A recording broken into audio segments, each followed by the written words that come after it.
नमस्कार, मैं हूं अंशिता।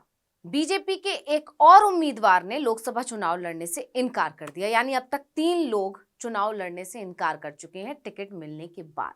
मतलब मोदी मंच से तो कह रहे हैं कि पूरा देश मेरा परिवार है, लेकिन यहां तो बीजेपी के अपने नेता अब इनसे दूरी बनाने लगे हैं। पार्टी के अंदर ही बिखराव हो रहा है, पार्टी में भगदड़ मची है। उसे देखकर तो कुछ और ही लग रहा है। तो बीजेपी की हालिया स्थिति को देखकर अखिलेश यादव ने बड़ा ही मजेदार ट्वीट किया है। 4 लाइन के इस ट्वीट में समाजवादी पार्टी प्रमुख ने बीजेपी का मजाक उड़ाकर रख दिया। अखिलेश यादव ने लिखा कि किसने सोचा था भाजपा के ऐसे दिन भी आएंगे कि कुछ उम्मीदवार टिकट मिलने से पहले कुछ और काम को ज्यादा जरूरी बताने का बहाना करके दावेदारी छोड़ देंगे। कोई खेल को राजनीति से ज्यादा गंभीर मानकर बाहर जाने की बात करेगा, कोई पर्यावरण के बहाने भाजपा से बाहर निकलने के लिए प्रार्थना पत्र लिखेगा, कोई टिकट कटने पर संन्यास लेने का ऐलान कर देगा, कोई टिकट मिलने के बाद भी दूर से ही सोशल मीडिया पर अपने व्यक्तिगत कारणों से टिकट को ठुकरा देगा। भाजपा एक दल के रूप में इतनी कमजोर कभी नहीं थी। अब तो जनता के अलावा भाजपा वाले भी खुद ही कह रहे हैं नहीं चाहिए भाजपा। दरअसल समाजवादी पार्टी बीजेपी को इसलिए घेर रही है क्योंकि लोकसभा चुनाव के लिए बीजेपी की पहली सूची आते ही बीजेपी में एक अलग ही माहौल देखने को मिल रहा है। मतलब जरा सोचिए कि जिस पार्टी का टिकट लेने के लिए दूसरे दलों के नेता भी अपनी अपनी पार्टियों को छोड़कर बीजेपी में शामिल हो जाते हैं, उसी का टिकट मिलने के बाद बीजेपी के ही नेताओं ने चुनाव लड़ने से इनकार कर दिया। है ना बेहद हैरान कर देने वाली बात। तो अब तक बीजेपी के 3 उम्मीदवारों ने चुनाव लड़ने से इनकार कर दिया है और अपना टिकट लौटा दिया। अब जरा सोचिए कि उधर तो मोदी छाती चौड़ी करके कह रहे हैं कि पूरा देश ही मेरा परिवार है, और इधर उनके अपने पार्टी के नेता चुनाव लड़ने से मना कर रहे हैं। क्या इससे ये संकेत नहीं मिल रहे कि बीजेपी में अंदर खाने हालात बहुत ज्यादा खराब हैं? अब बीजेपी की खराब और कमजोर स्थिति का अंदाजा तो इसी बात से लग गया था जब मोदी ने लालू के बयान पर पलटवार किया। लालू के बयान ने मोदी को कितना आहत कर दिया, इसका अंदाजा तो इससे ही लगाया जा सकता है कि परियोजनाओं का उद्घाटन करने आए मोदी खुद को रोक नहीं पाए और लालू पर पलटवार किया। सिर्फ यही नहीं, लालू ने मोदी से उनके परिवार के बारे में क्या पूछा, पूरी बीजेपी इमोशनल हो गई। अमित शाह से लेकर नड्डा और राजनाथ सभी ने अपने ट्विटर बायो में फटाफट कॉपी पेस्ट कर दिया मोदी का परिवार। बीजेपी वाले मोदी को सांत्वना देने में लग गए हैं कि दिल छोटा मत करना, हम है ना आपका परिवार। लेकिन सोशल मीडिया पर यह सब लिखने से क्या होता है, जबकि असलियत यह है कि दूसरे दलों में तोड़फोड़ करने में माहिर बीजेपी अब खुद टूट रही है। पहली लिस्ट आते ही इस बात के संकेत मिल गए हैं। इसे ऐसे समझिए कि बीजेपी ने 16 राज्यों और 2 केंद्र शासित प्रदेश की 195 सीटों पर कैंडिडेट के नाम का ऐलान किया। इसके बाद लिस्ट जारी होने के साइड इफेक्ट सामने आने लगे। बीजेपी के एक उम्मीदवार ने टिकट मिलने के बाद चुनाव लड़ने से अपने कदम पीछे खींच लिए, तो दूसरे ने नाम घोषित होने से पहले ही मना कर दिया। इसके अलावा टिकट कट जाने के बाद दिल्ली के दिग्गज नेता डॉक्टर हर्षवर्धन ने राजनीति से संन्यास ले लिया है। यही नहीं, कई नेताओं ने तो बीजेपी की लिस्ट आने से पहले ही चुनाव लड़ने से इनकार कर दिया। तो यहां सबसे पहले बात करेंगे भोजपुरी गायक पवन सिंह की। बीजेपी ने अपनी पहली लिस्ट में पवन सिंह को पश्चिम बंगाल की आसनसोल लोकसभा सीट से प्रत्याशी घोषित किया था, जहां से टीएमसी के शत्रुघ्न सिन्हा सांसद हैं।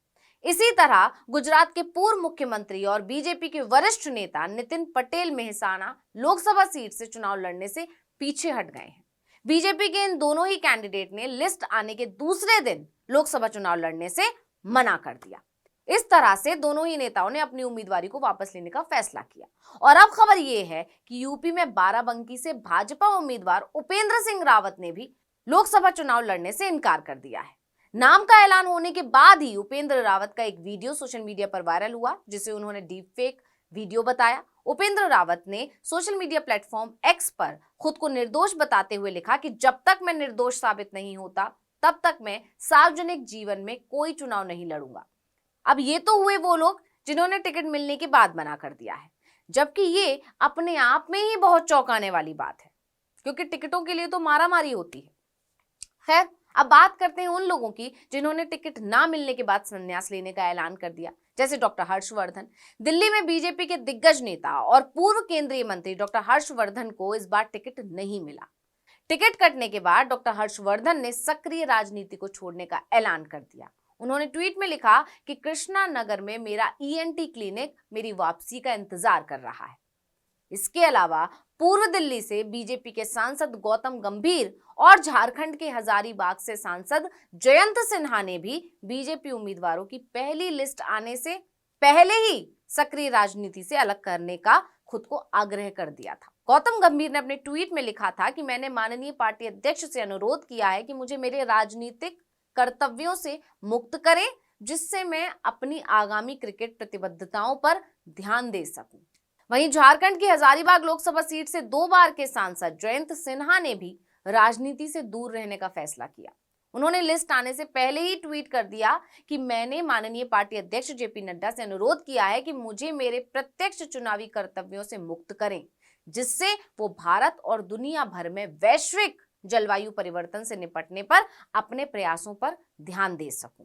अब यहां भी गौर करने वाली बात यह है कि गौतम गंभीर के ट्वीट की कुछ लाइंस और जयंत सिन्हा के ट्वीट की कुछ लाइंस एक जैसी हैं, पहली और आखिरी।